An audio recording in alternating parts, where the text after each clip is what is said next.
أعوذ بالله من الشيطان الرجيم. بسم الله الرحمن الرحيم.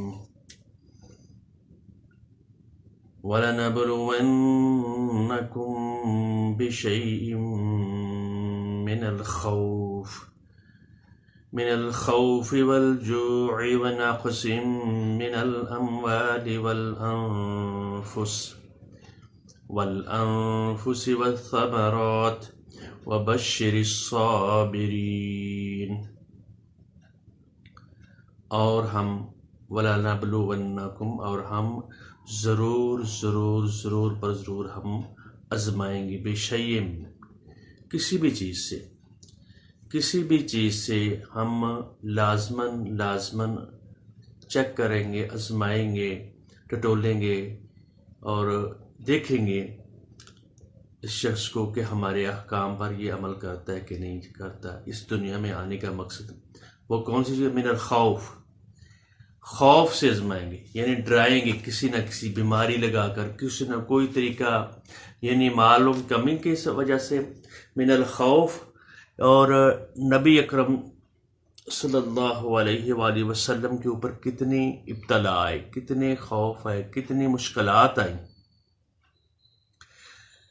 اور اللہ تعالیٰ مومنین سے خطاب کر رہے ہیں، تمام لوگوں سے خطاب کر رہے ہیں جو مومن ہیں، جو ایمان والے ہیں، ان کو بتایا جا رہا ہے کہ ہم تم کو آزمانا ہے خوف سے، بھوک سے، اور مالوں کی کمی سے، اور جانوں کی کمی سے، والثمرات اور پھلوں کی کمی سے، وبشر الصابرین اور یہ خوشخبری ان لوگوں کے لیے ہے جو اس کے اوپر صبر کریں گے۔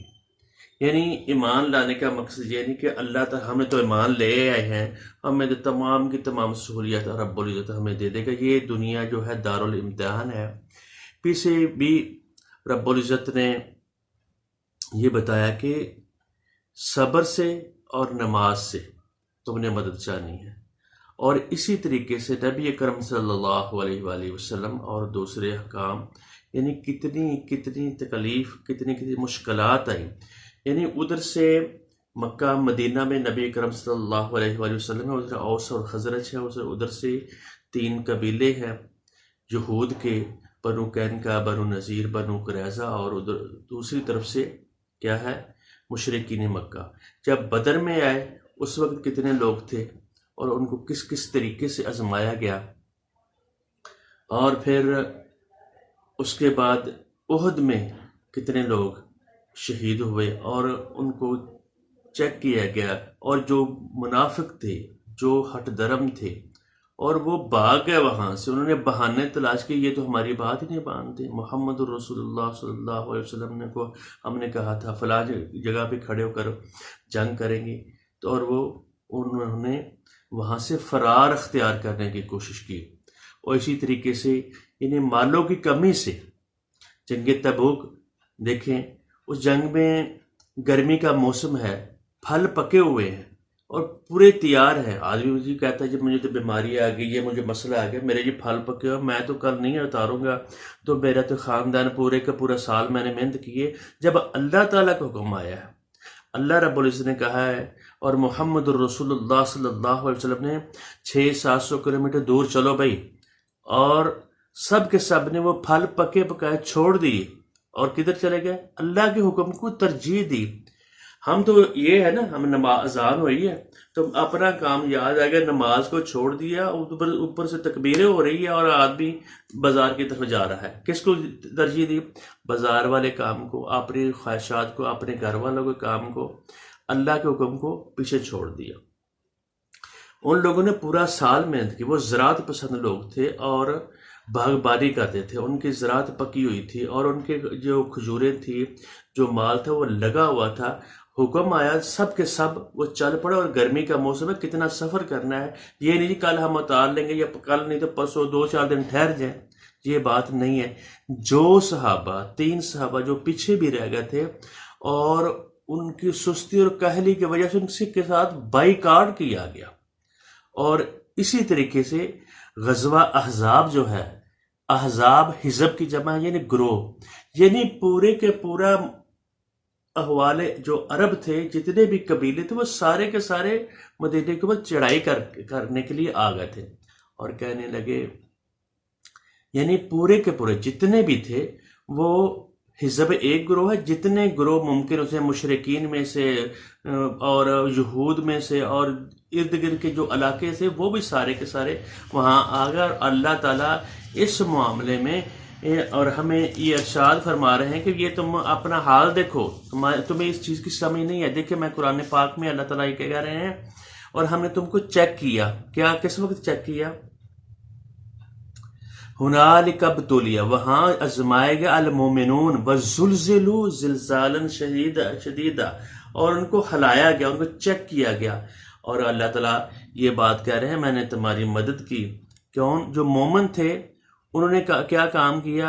اس جاؤکم من فوقکم، تمہارے پاس تمہارے اوپر آئے لوگ، من اسفل منکم، جب تمہارے پچھلی سائڈ سے گروہ کے گروہ آئے، اور اوپر سے آئے، نیچے سے آئے، اور اس وقت تمہارا کیا ہو رہا تھا؟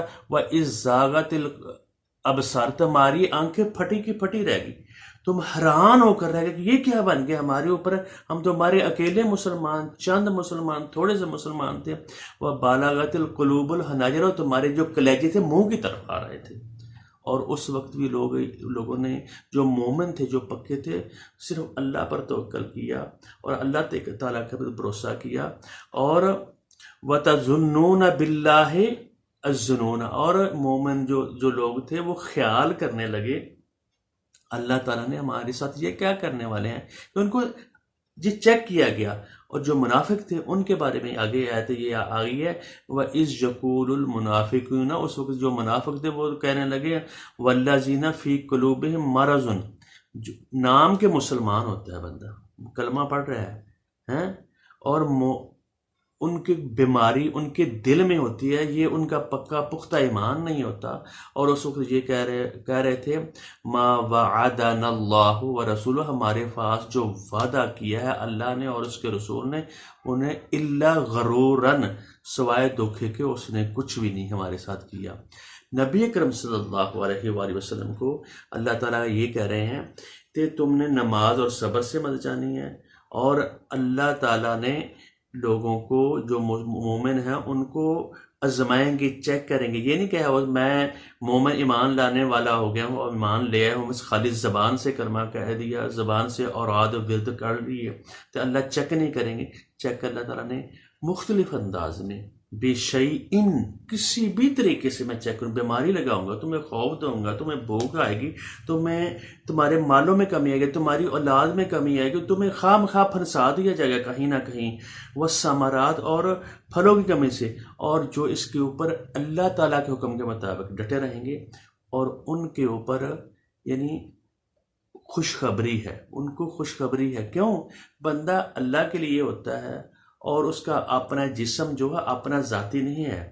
جب بھی اس کو کوئی مصیبت آتی ہے، کوئی مشکل آتی ہے، وہ یہ کیا کہتے ہیں؟ اِنَّ لِلَّهِ، ہم تو اللہ کے لیے ہیں، میرا معاملہ، میرا سارا جسم، میری آنکھیں، میرے جو کچھ مجھے اللہ تعالیٰ نے عطا کیا ہے وہ اللہ کا ہے، وہ مالک اس کا ہے۔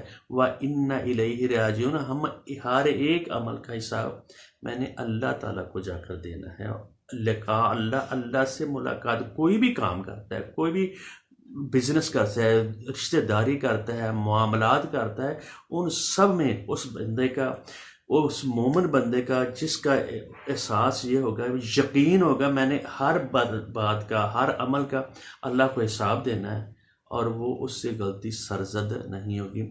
اور اسی طریقے اللہ تعالیٰ کہتے ہیں، وَأَمَّا الْإِنسَانُ، جو انسان ہے، اِذَا مَا ابْتَلَاهُ رَبُّهُ، جب اس کا رب چیک کرتا ہے، آزماتا ہے، فَأَكْرَمَهُ وَنَعَمَهُ، اور اس کی عزت و اکرام دیتا ہے، یا اس کو دنیا کی دولت بھی کافی دیتا ہے، فَيَقُولُ رَبِّي أَكْرَمَنِ، وہ کہتے ہیں میرے ساتھ تو اللہ تعالیٰ کا بڑا احسان ہے۔ جس طرح کہ آپ وہ دیکھیں قرآن پاک میں ہے، وہ دو شخص تھے، اور دونوں شخصوں کے ایک کو بہت دو باغ بھی دیے تو کہتے ہیں میرے تو اوپر تو اللہ تعالیٰ کا احسان ہے، اگر کل کوئی حساب بھی ہوا تو مجھے اللہ تعالیٰ نے عزت دینی ہے، میں دنیا میں عزت والا ہوں، حالانکہ اللہ تعالیٰ اس کو چیک کر رہے ہیں۔ تو اور دوسرا کہتا ہے ہو سکتا ہے میرے اللہ تعالیٰ مجھے سے کچھ دے، تیرا یہ سارا کچھ چیزیں تباہ ہو جائے۔ اور پھر دوسری طرف آگے فرمایا ہوا، اما اذا، رہے وہ لوگ، اذا ما ابتلاہ، دونوں طرف سے آزماتا ہے، زیادہ دے کر بھی، اب کم دے کر اللہ تعالیٰ کہتے ہیں وَإِذَا مَبْتَلَاهُ فَقَدَرَ عَلَيْهِ رزقه، اس کا رزق کم ہو جاتا ہے، کم ہو جاتا ہے، فَيَقُولُ رَبِّي، وہ کہتا ہے میرے رب نے تو میرے ساتھ یعنی میری توہین کر دی ہے، میرا دیکھو کاروبار ہے، میں اتنی محنت بھی کرتا ہوں، مجھے میرے ساتھ اللہ نے بتانا کی ویر ہے۔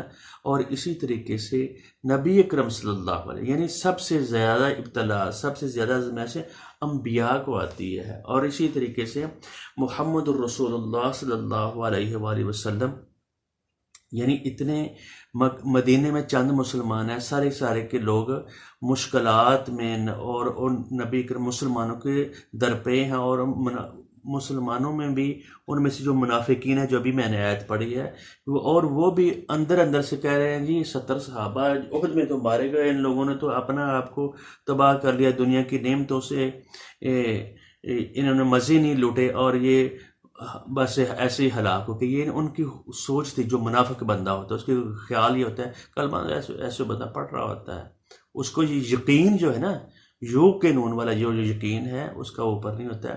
تو اور نبی کرم صلی اللہ علیہ وآلہ وسلم کے اوپر بہت ساری آزمائش، بہت سے معاملات ہیں، اور یہ آسانی سے یہ معاملہ نہیں ہوا۔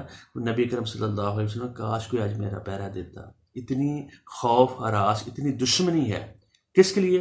دین کی خاطر، اللہ تعالیٰ کے دین کو پھیلانے کی خاطر۔ کیونکہ اگر مکہ والوں کو پتہ ہوتا یہ اس نے بادشاہ بن جانا ہے اور ہمارے اوپر حکمرانی کرنی ہے، اور وہ نبی کرم صلی اللہ علیہ وسلم مکے سے نہ نکالتے، اور کہہ رہے ہیں کاش کہ آج کوئی میرا پیرا دیتا تاکہ میں اچھے طریقے سے سو سکوں۔ یعنی نبی اکرم صلی اللہ علیہ وسلم یعنی ان کا سونے کا حال یہ تھا، وہ سو نہیں سکتے تھے۔ سعد بن ابی وقاص اپنا مسلح ہو کر اپنا ہتھیار لے کر آ گیا، کہنے لگے یا رسول اللہ آپ اچھے طریقے سے سو لیں۔ اسی طریقے جو جنگ احزاب ہے، حزب کی جمع، حزب ایک گروہ کو کہتے ہیں، جتنے بھی عرب کے قبیلے کے پورے عالم کے جو لوگ جو دشمن تھے دین کے، وہ سارے اکٹھے ہو کر آ گئے، نبی اکرم صلی اللہ علیہ وسلم کو تکلیفیں پہنچاتے رہے ہیں۔ اور بندہ وہ جو ہوتا ہے جو اپنے امتحان میں اپنی اس کے اوپر استقامت کر لے، ایک بندہ شخص ہے اس کو کہتا ہے بھائی تم آ کر کلاس میں لینے، وہ کہتا ہے کبھی لے لوں گا کبھی نہیں لوں گا، چلو دیکھیں گے۔ اور جس کو یہ ہوتا ہے بھئی میں نے امتحان دینا ہے، میں نے پڑھنا ہے، اس کو اپنے سبق کو اچھے طریقے سے یاد کرنا ہے، وہ پابندی سے اور دوام اس میں کرتا ہے، ہمیشگی کرتا ہے، اور اس کو سبق کو یاد کرتا ہے اور امتحان بھی دیتا ہے۔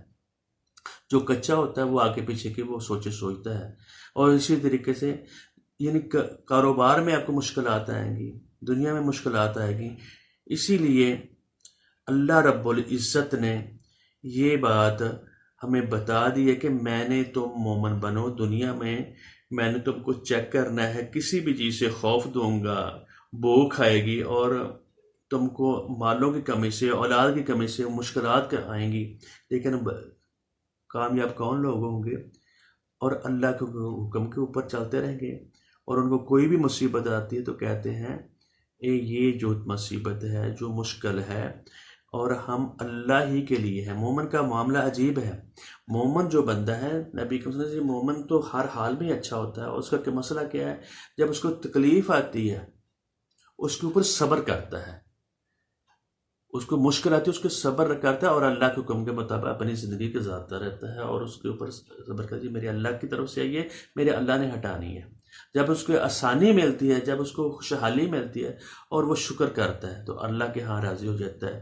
اور جس وقت وہ بندہ اللہ کے ہاں پہنچتا ہے اور وہ کامیابی اور کامرانی کے ساتھ وہ پہنچ رہا ہوتا ہے، اور اللہ تعالیٰ کے ہاں بہت ہی عزت والا اور احترام والا ہوتا ہے۔ اسی طریقے سے یعنی عام کام نہیں، جس بندے کو دین کی سمجھ آتی تو وہ اپنا پروفیشن، اپنی زندگی، ایک بندہ ڈاکٹر ہے یا ایک آدمی نے بہت سارا کام معاملہ کیا، اس کو جب دین کی سمجھ آتی ہے وہ ان معاملات کو چھوڑ کر دین کی طرف ہو جاتا ہے۔ ہم تو کہتے ہیں ہماری ذمہ داری نہیں ہے، ذمہ داری رب العزت نے ہر انسان کے اوپر ڈالی ہے۔ محمد رسول اللہ صلی اللہ علیہ وآلہ وسلم نے خطبہ جو آخری دے رہے تھے، اور پہلے انبیاء تھے، اور اب کہا یہ امت کا فرض ہے اس دین کو پھیلانا۔ اب ہمارے پاس کتاب ہے، اس کتاب اللہ کو دے کر ہم نے اپنی کتاب لکھنی ہے، اور اس کتاب کو جب اللہ تعالیٰ دیکھیں گے، اللہ تعالیٰ کے ہاں کامیاب ہوگا اور اس کتاب کے مطابق عمل ہوگا، تو پھر جا کر ہماری کامیابی ہوگی، ہمارے سرخرو ہوں گے، اور اللہ تعالیٰ نے کہا کہ ہر انسان کسی بھی طریقے سے اس کو دین کو پھیلانا ہے اور اپنے اوپر عملی نمونہ بنانا ہے، خالی زبان سے نہیں، خالی قول سے نہیں، دل سے، زبان سے، قول اور فعل کے ساتھ یہ عمل کرنا ہے۔ اور آگے پھر ہم آگے والی جو آیات ہیں اس کے اوپر دیکھیں گے، اس کا جو لوگ ان کے اوپر عمل کریں گے تو، اور ان کے لیے آیت آ رہی ہے اولئک علیہم صلوات من ربہم، ایسے لوگوں کے لیے اللہ کی طرف سے رحمتیں ہیں، برکتیں ہیں، اور ان کے لیے شاباش ہے۔ اولئک هم المہتدون، یہی لوگ ہیں ہدایت یافتہ۔ آپ نے کہا تھا نا اہدنا الصراط المستقیم، اہدنا الصراط المستقیم کی یہ تشریح آ رہی ہے کہ تم نے مانگے ہے نماز میں ایاک نعبد، ہم نے اللہ تیری عبادت کرتے رہیں، ایاک نستعین، تجھ سے مدد مانگتے رہیں، اہدنا الصراط المستقیم، ہمیں سیدھا رستہ دکھا۔ اور اللہ تعالیٰ یہ کہہ رہے ہیں جو ان کاموں پر عمل کرے گا، اس کے اوپر کامیاب ہوگا، تو پھر وہ کیا ہوگا؟ ہدایت یافتہ وہ لوگ ہوں گے۔ مختلف انداز میں بات وہی ہوتی ہے، بار بار اللہ تعالیٰ ہمیں سمجھا رہے ہیں بچ جاؤ، بچ جاؤ، اور قیامت والے دن تم نے میرے سامنے کھڑے ہونا ہے، اور ہر عمل، ہر آنکھ، ہر سوچ جو ہے اس کا بھی میں نے تم سے حساب لینا ہے۔ اور جو لوگ اس کے اوپر عمل کریں گے ان چیزوں کے اوپر، اور وہ کامیاب اور کامران ہوں گے۔ بارک اللہ علی ولکم۔